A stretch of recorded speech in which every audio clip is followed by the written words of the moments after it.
I just think it's just ungrateful. I am so to say grateful. that the service personnel are not keeping you safe when they are. No, I feel less safe due to the actions of our leaders. I am incredibly grateful for our servicemen. And you're doing your feelings don't make it a fact. You are your doing feelings the way you feel. Adam Mockler came back.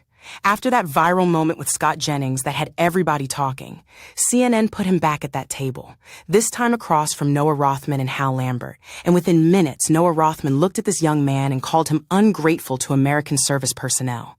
Because Adam said he feels less safe due to the decisions of his leaders, not ungrateful to the troops, not disrespectful of service members. He said the leaders are making us less safe. And Noah Rothman decided that was the same thing. It is not. And Adam Mockler knew it was not and said so clearly and calmly before anybody at that table could cut him off. Here's what this debate was really about underneath all the interruptions and the talking points and the no-nos. Young people have watched this country go into Iraq, Afghanistan, and now Iran, told every single time that this one is different. This one will make us safer. Trust the process. The bad guys are gone now. And every single time the process has produced a grinding, expensive, catastrophic outcome that the people who sold it conveniently never had to pay for personally. That is not ingratitude. That is pattern recognition. And it is exactly the kind of thinking that makes Noah Rothman and Hal Lambert very uncomfortable at that table. Hit that like button, subscribe to Kelly Takeover, and let's get all the way into this. Let's go. Here's a sign that we are in America's Iran war. The president who started it can't remember how long it's been going on. We have a war right now, and we're to 6 weeks? They said, what's taking so long?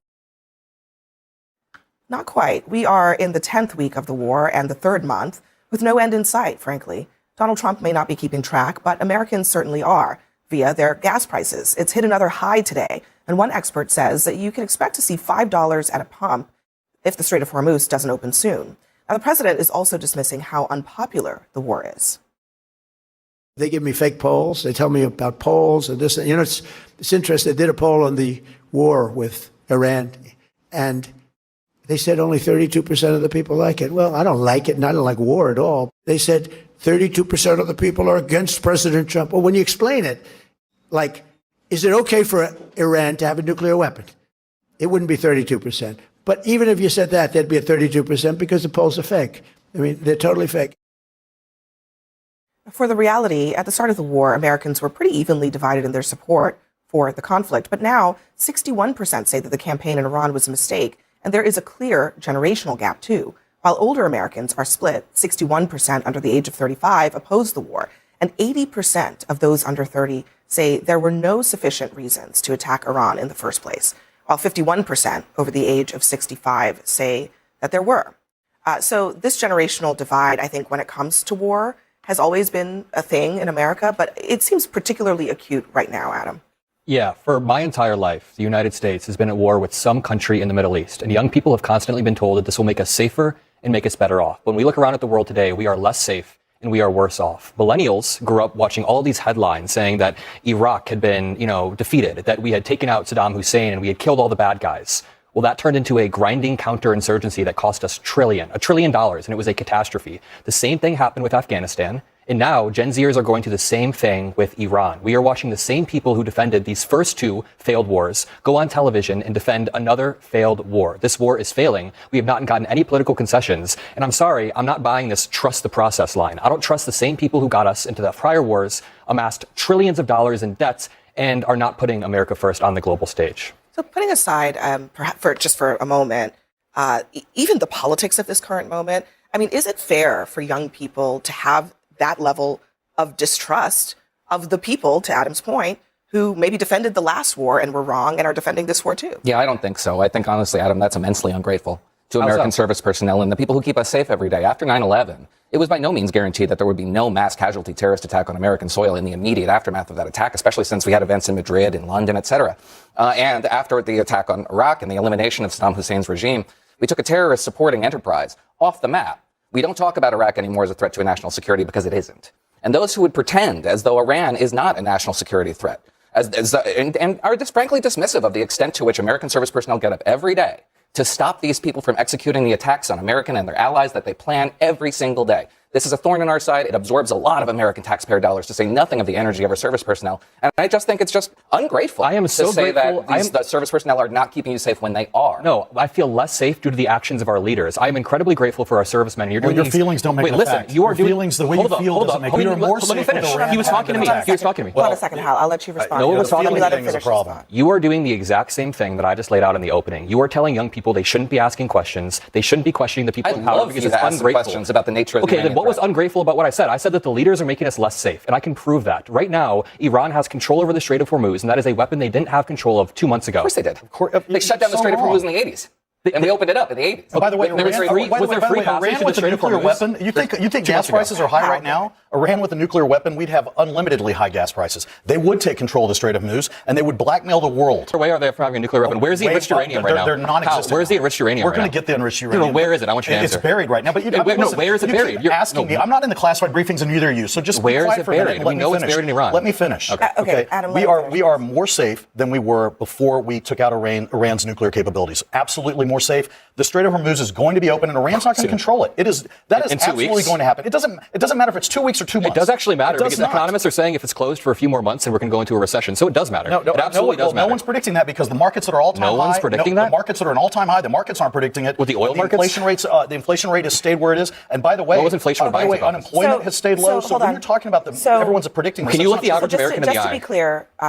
to be clear, inflation has ticked up. Yes. It has not stayed the same. But Bobby, you were around for the politics and the conflict of the last 2 Middle East wars. What do you make of this generational debate about whether it's wise to be going into another conflict in this region?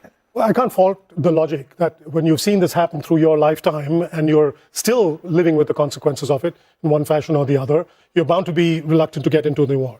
Nobody's disputing for the fact that for a moment that the Iranian regime are bad guys.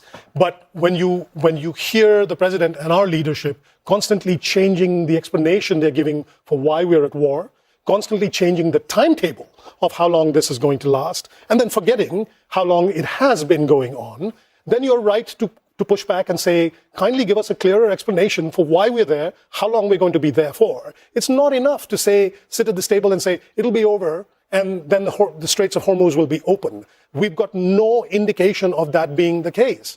When the straits were closed, we were told this is a matter of days. Now it's been a matter of weeks, and we're no closer to it being open than we were 2 weeks ago, 3 weeks ago, 4 weeks ago. And on top of what you're saying there, I think one of the big problems with where we are in this conflict is that very clearly the administration has determined, because they've basically ended the kinetic conflict of it all, they've determined that the only way to actually get the things that we want, which is Iran abandoning its nuclear ambitions, moving away from funding terrorism, is to get to the negotiating table, which is the same truth that existed a year ago after they did the first set of strikes. So, I think that's part of the problem, is that war has not necessarily gotten us the outcome that they say that we are trying to get here. No, and that's because the rationale for the war has shifted multiple times. No one here has ever said we want a nuclear-armed Iran. That is a red herring at this point. This is the only talking point that the pro-Trump folks have, because they've gotten themselves into a situation that they were unprepared for. And what's incredibly ungrateful, you know who's incredibly ungrateful? Donald Trump and Pete Hegseth, for the men and women who are serving in this war, who are on deployments that are extra long, who are not getting their ships resupplied, who don't understand what they're doing over there, who are being taken for granted. Our military is the greatest in the world, and the men and women who serve are the greatest in the world, and they are being taken for granted as props in a political effort by Donald Trump to make himself feel better till he can distract from everything else that's going on domestically. And now he's gotten himself into a situation where he can't even explain cogently why we're there, what's going on, and why the American people should have to pay the price for it. So that's what's going on here. When I was a Republican for many years, we absolutely looked at Iran as the threat that it is, and absolutely were trying to do things to make sure that they did not continue to be the world's sponsor of terror. But this isn't it. This is not it. Noah, you talked about Adam, you accused Adam of being ungrateful. I just want you to look at these charts. Look at what happened to public opinion when it came to the war in Afghanistan. Was it a mistake for the U.S. to send military forces to Afghanistan? The war started out as incredibly popular, and then it became much less popular. So about half of Americans said that it was a mistake, and about half said that it was not. The same is true of Iraq. incredibly popular, right decision, 72% back at the beginning of it. And by the end of the conflict in 2014, it was down to 38%. Mm-hmm. I mean, are all of these Americans ungrateful? I mean, I imagine many of them they ended up tasting the consequences of the war, including the impacts on their lives, people that they knew, people who may not have even lost their lives in theater but came back forever scarred by it. I mean, to clarify what I had said previously is that it is, in my view, ungrateful to American service personnel to say that they have not kept us safe when we do not measure. That's not what But he didn't say that. So you have to acknowledge No. He's saying that we can measure non-events, which is to suggest that the attacks that have not happened, which none of us are aware of, were not avoidable. Because of the nature of these conflicts. And the conflicts themselves are what inspires the attacks. It's almost inviting the notion that America is responsible for the terrorist. That's not really the argument that he's making. The argument that he's making is that the people who made the arguments to go into these conflicts in the first place misled, which is a fact. And secondly, that the conflicts ended up lasting a very long time, costing a lot of American treasure, and those are also facts. He didn't say it's because they're, they didn't keep us safe. That's not actually what he said. Well, that is kind of what he said. But let's belabor the point. I have all the time in the world for criticisms of the president's rhetoric. All the time in the world. In fact, I think a lot of the reasons why the public is soured on this is because the president never approached Americans and solicited their support, told them the burdens they were expected to bear, and told them why they were going into this. But as important as it is to criticize the president's rhetoric, it's also important to talk about what's happening on the ground. And we are closer today to opening up the strait by virtue of what we heard from Admiral Brad Cooper today and the operation that was in 24 hours. Very important. We can't just delay the United States is transiting the Strait of Hormuz. We can't talk about the response, and then I want Bobby to have the last word. Well, I covered the war in Iraq. I was there for all the arguments going into that war in Iraq. I remember people saying this was the major sponsor of terror, and you pointed to 9/11. Iraq had nothing whatsoever to do with 9/11, and going into Iraq and toppling that regime, as much as I hated the regime as any right-thinking people, spawned from the direct consequence of that, the Islamic State, also a terrorist group that came directly out of our actions in Iraq. So, if we want to look at historical precedents, we should not cherry-pick little bits out of a larger picture and pretend that the larger picture doesn't. I also want to spill over the Syrian war. To expand on my framework, I gave a very good faith criticism of this war and of the history of these types of wars. And I had one person say that I was ungrateful, and then another invoke the weapons of mass destruction that Iran could potentially be developing. What I was trying to say is that getting military successes, if you want to call them that, doesn't always translate to helpful outcomes for the American people. We've seen this. We killed Saddam Hussein. We took out the bad guy, and it hurt us. It's arguable that this war is the most just war since World War II, because Iran has killed thousands of Americans. Saddam Hussein hadn't killed thousands of Americans. Afghanistan hadn't either. But he ran on no new wars. No, I'm saying he ran on no new wars. Yeah, but it was so justified. Why didn't he take it to the Congress? It's a 47-year war. Why didn't he take it to the Congress and the American people if it was so justified? Ultimately, he may do that. But ultimately, why didn't he do that before the bombs were dropping?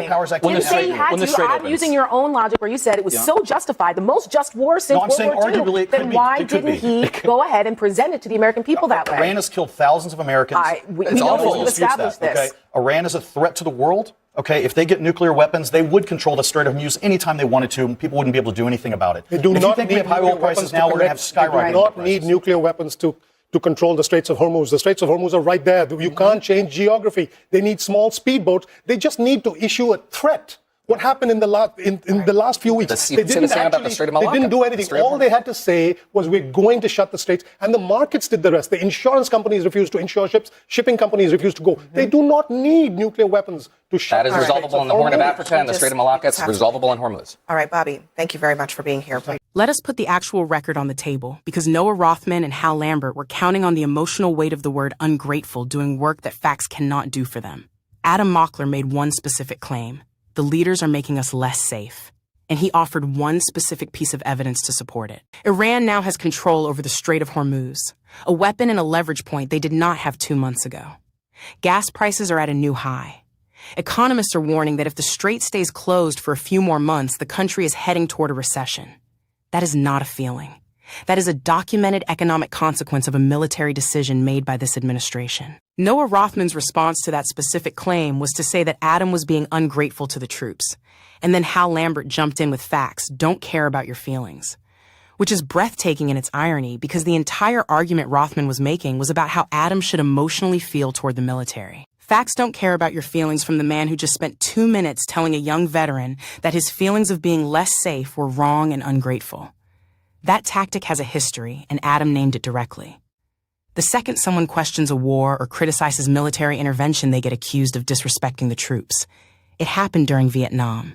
It happened after 9/11s. It happened during Iraq and Afghanistan. And it is happening right now with Iran. The accusation of ingratitude is not an argument.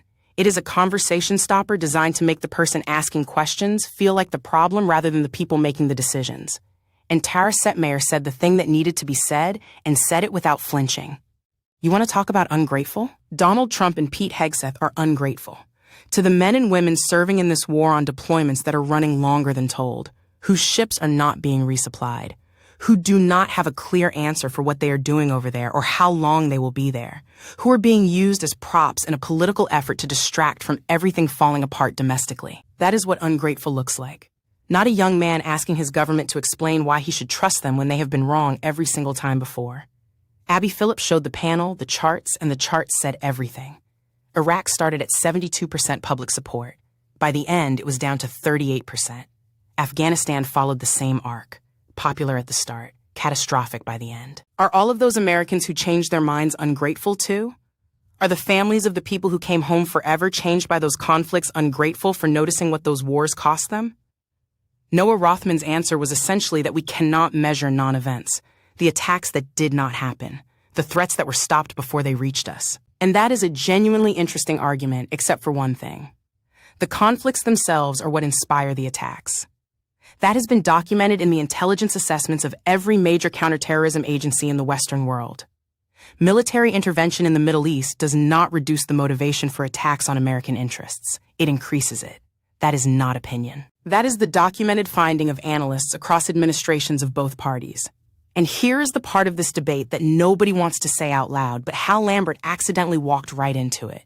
He said this war is arguably the most justified since World War II because Iran has killed thousands of Americans. If that is true, if this war is that clearly justified, why did Trump run on no new wars? Why did he not present the case to Congress and the American people before launching it? Why does he not remember how long the war has been going on when asked directly? Why does he call polls showing 61% opposition fake rather than making the case for why those 61% of Americans are wrong? Because you do not dismiss the public and avoid Congress when you have a strong, justified argument. You do that when you know the argument will not survive scrutiny. And Adam Mockler at that table with no classified briefings, no government resources, and no political infrastructure asked exactly the right question. Where is the enriched uranium right now? I want you to answer. And Hal Lambert could not answer it because he is not in the classified briefings either. He is just more comfortable with not knowing. That is the difference between ingratitude and accountability. And this panel could not tell them apart. Drop a comment below. Do you think the ungrateful accusation is a legitimate argument, or is it a tactic to shut down questions that the people in power cannot answer? I want to know where you stand. Subscribe to Kelly Takeover because we are not shutting up and we are not sitting down and we are absolutely not done asking the questions that make these people go, no, no, no, no, no, no, no on live television. See you in the next one.